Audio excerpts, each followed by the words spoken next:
Et nous revoilà maintenant avec Isabelle. Isabelle, ravi de te retrouver pour cette interview ensemble. Allez, on va passer 5 petites minutes dans le cadre des interviews pour le réseau Eve. Isabelle Alexic, c'est à toi. Raconte-nous ta journée type ou ton pitch elevator pour ceux qui connaissent. Bonjour Thomas, bonjour tout le monde.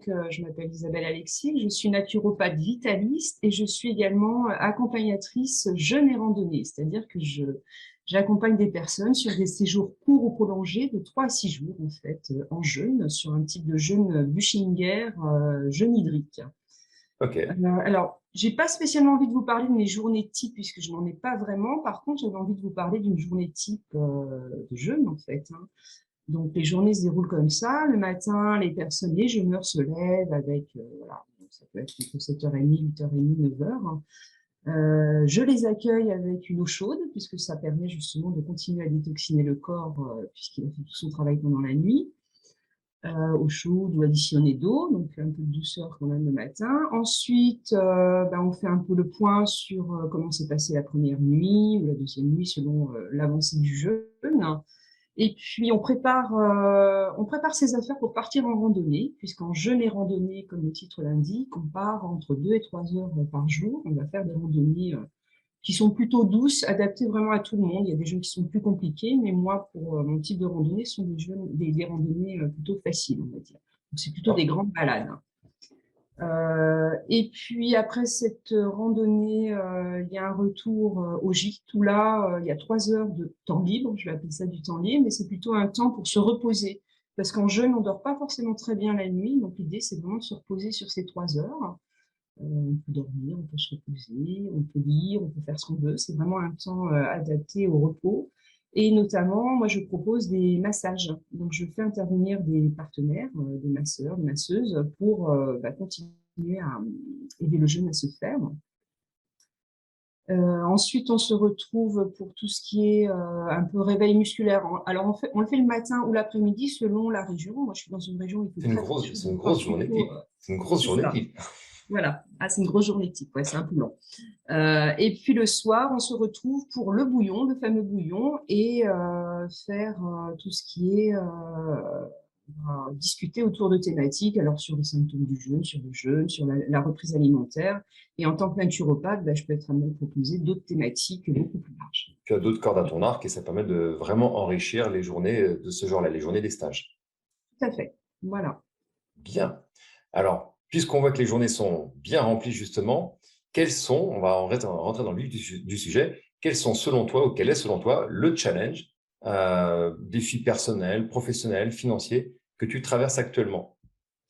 Alors, moi, j'ai été fonctionnaire, donc j'étais fonctionnaire de la fonction publique territoriale pendant plus de 20 ans, donc j'avais quand même une sécurité d'emploi et là, j'ai monté ma boîte en octobre dernier. Donc, le challenge, c'est d'arriver maintenant. Donc là, je n'ai plus de salaire depuis un an. Je me suis donné un an de plus euh, pour pouvoir remplir mes stages. Alors, pas seulement remplir mes stages, c'est aussi rencontrer les personnes qui sont intéressées par ce que je propose et puis arriver à en vivre. Donc, c'est vraiment pérenniser ma boîte Pérenniser la boîte. du possible. C'est mon challenge. Ça marche. Donc ça, c'est un sujet qui va parler à sans doute de nombreuses personnes parce que tu as déjà fait les premières étapes de te lancer. Tout a bien démarré, tu as bien traversé cette première phase qui fait en général très peur de se Mm. lancer. Ça, Ouais. tu l'as fait. Maintenant, tu es déjà dans la réflexion de la suite. Donc, justement, puisque tu y as réfléchi, quelles sont les premières solutions que tu as trouvées de ton côté à mettre en place, que tu as peut-être testé, implémenté, sur lesquelles tu as eu des retours plus ou moins importants? Bah, la première des choses, c'est que je suis jeuneuse moi-même depuis 6 ans. En plus de ça, ça me semblait important de me former avec des organismes reconnus comme la Fédération francophone Jeûne et Randonnée. J'ai aussi donc en effet la casquette naturopathe et l'idée, je me posais de savoir si il fallait que je me labellise avec la Fédération française pour avoir plus de visibilité.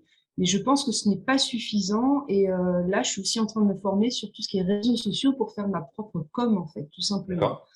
J'ai quand même orienté beaucoup sur Facebook parce que je vois que j'ai mon public Ok. qui est là. Mais ce qui m'intéresse aussi beaucoup là à l'avenir, c'est de développer des partenariats, pas simplement être dans du jeûne et randonnée. Ça peut être de la détox, ça peut être des ateliers de cuisine vivante. autour de la femme, pourquoi pas. Enfin voilà, après, c'est vraiment décliner mon activité avec des thématiques. Ça marche, super. Les partenariats, diversifier ton activité. Ouverture, en fait, ouverture vers l'extérieur. Ouverture vers l'extérieur, mais aussi vers le culturel, puisque comme j'étais bibliothécaire, Ouais, j'ai voulu aussi ouvrir vers le culturel. complètement. OK.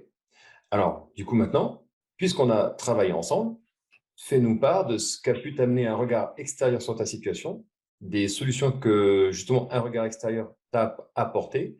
Qu'est-ce que tu pourrais chercher, justement, en ce sens? Qu'est-ce que tu as trouvé, toi, déjà, comme bénéfice à travailler avec, justement, alors, moi, en l'occurrence, dans ce qu'on a fait, mais justement, là, dans le cadre du réseau, un regard extérieur sur ce que tu fais?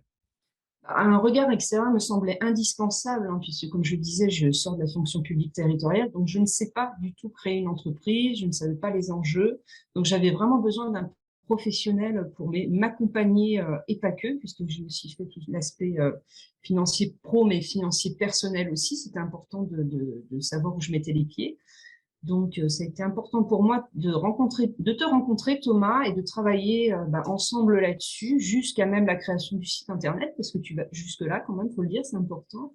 Et j'avais besoin vraiment de prioriser, de savoir dans quel sens je partais, qu'est-ce que je mettais en premier, qu'est-ce que je synthétisais, avoir peut-être des outils de travail comme le business model, enfin, voilà, des choses dont j'avais pas l'habitude du tout de travailler, en fait, hein. Synthétiser et prioriser tes besoins pour vraiment asseoir ton projet.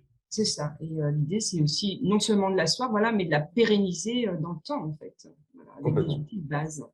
Complètement.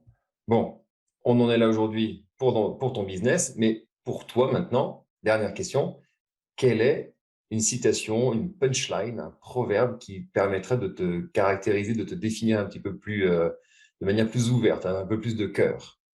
Alors, j'ai pas de citation particulière, mais je pense à Pierre Rabhi, qui a beaucoup Oui, œuvré dans l'environnement, la permaculture, etc., mais qui est quelqu'un aussi de très humaniste, hein.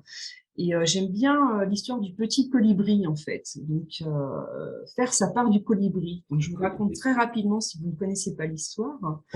En fait, c'est dans une forêt qui prend feu et il y a un petit colibri qui prend de l'eau et qui fait le trajet des allers-retours, différents allers-retours, en passant devant le nez de différents animaux beaucoup plus gros que lui.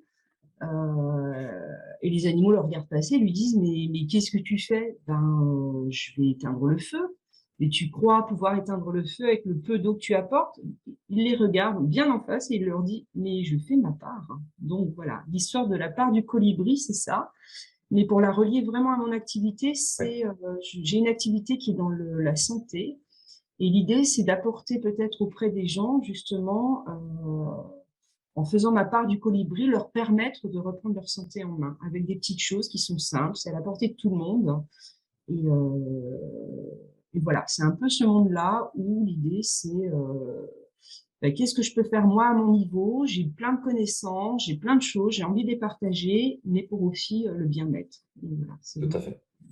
Et c'est ce qu'on retrouve dans l'idée de ce réseau Eve, le partage et l'entraide. C'est ce que tu es venu apporter, rechercher aussi. Et je te remercie pour les infos que tu nous as racontées. Alors, j'invite dans la description à jeter un œil dans la vidéo. Dans la description, il y a le lien vers un peu plus d'informations sur Isabelle, son site et ce qu'elle fait. Et pareil pour le réseau Eve pour ceux qui s'intéressent de découvrir. Isabelle, je te remercie pour ce rapide interview. Merci pour toutes les informations. Et on se dit à bientôt pour la suite. Merci à toi, Thomas. C'est moi. Bonne journée, à plus. Au revoir. Salut.